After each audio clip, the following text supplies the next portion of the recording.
Subscribe the channel for latest updates. Press the bell icon. Get ready for the dictation. At the count of 3, 2, 1, start. The Reserve Bank of India will release its third bi-monthly monetary policy statement for 2020-21 on October 9 instead of October 1 as originally envisaged. This will be at the culmination of a 3-day review of the pulls and pressures in the economy by the Monetary Policy Committee MPC. The review began on Wednesday instead of September 29 after the RBI had to reschedule it on the eve of the meeting following the government's failure to appoint its 3 nominees to the 6-member committee. This is the first such instance of the RBI deferring its bi-monthly review in recent years. That the terms of the government's first set of MPC nominees would expire at the end of August was known from the time it was constituted 4 years ago. Also, the MPC's meeting schedule is released by the central bank in April. Even if the hunt for new members was disrupted by the pandemic, the government had ample time to expedite these appointments after August 6 when the last policy review took place.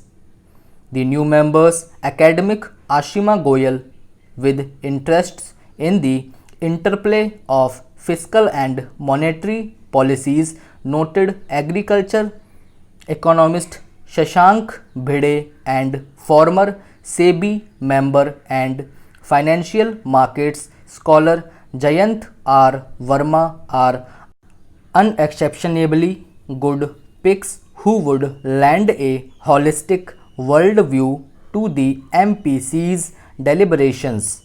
However, for their first meeting, they would have had effectively just 24 hours to prepare. In normal times, one could put this avoidable delay down to bureaucratic lethargy, but these are not normal times. A lot has transpired since the last policy review. Official data revealed a 23.9% contraction in the economy in Q1.